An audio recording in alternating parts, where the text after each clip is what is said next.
ಪ್ರಸಿದ್ಧ ಪುಣ್ಯಕ್ಷೇತ್ರ ಕುಕ್ಕೆ ಸುಬ್ರಹ್ಮಣ್ಯಕ್ಕೆ ಸಚಿವ ಎಸ್ ಅಂಗಾರರವರು ಭೇಟಿ ನೀಡಿದ್ದು, ಈ ಸಂದರ್ಭದಲ್ಲಿ ಕುಕ್ಕೆ ದೇಗುಲದ ವತಿಯಿಂದ ಹೊಸದಾಗಿ ಖರೀದಿಸಿದ 3 ಆಂಬ್ಯುಲೆನ್ಸ್ಗಳ ಲೋಕಾರ್ಪಣೆ ಮಾಡಲಾಯಿತು. ಮಾತ್ರವಲ್ಲದೆ ಕಡಬ ಮತ್ತು ಸುಳ್ಯ ತಾಲೂಕಿನ ದೇವಸ್ಥಾನಗಳ ಸಿ ಗ್ರೂಪ್ ನೌಕರರಿಗೆ ಆಹಾರ ಕಿಟ್ ವಿತರಣಾ ಕಾರ್ಯ ನಡೆಸಲಾಯಿತು.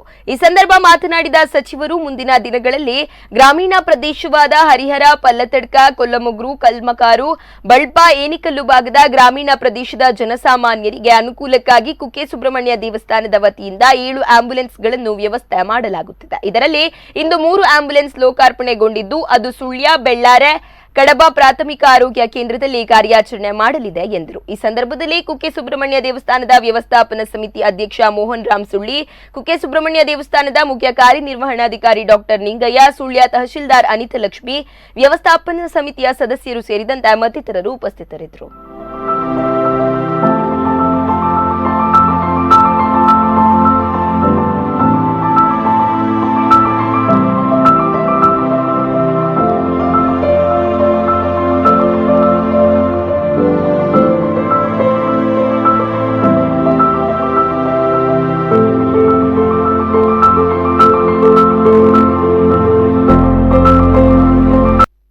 ಧಾರ್ಮಿಕ ದತ್ತಿ ಮತ್ತು ಮುಜರಾಯಿ ಇಲಾಖೆ ಮತ್ತು ಹಿಂದುಳಿದವರ ಇಲಾಖೆ ಸಚಿವರಾಗಿರುವಂಥ ಸನ್ಮಾನ್ಯ ಕೋಟಾ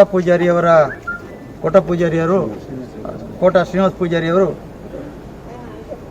ಕಳೆದ ಬಾರಿ ನಾವು ಸನ್ಮಾನ್ಯ ಮುಖ್ಯಮಂತ್ರಿಯವರನ್ನು ಭೇಟಿಯಾದ ಸಮಯದಲ್ಲಿ ಅರ್ಚಕರಿಂದ ಒಂದಷ್ಟು ಬೇಡಿಕೆಗಳು ಬಂದಿತ್ತು.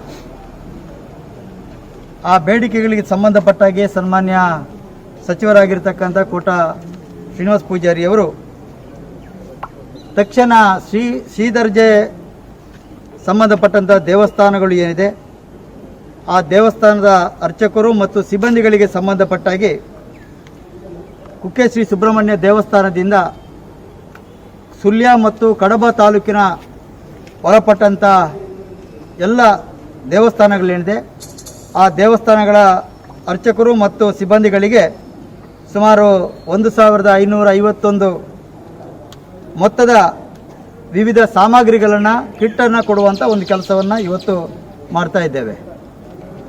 ಎರಡನೇದಾಗಿ ಸುಬ್ರಹ್ಮಣ್ಯ ದೇವಸ್ಥಾನದ ಆಡಳಿತ ಸಮಿತಿಯ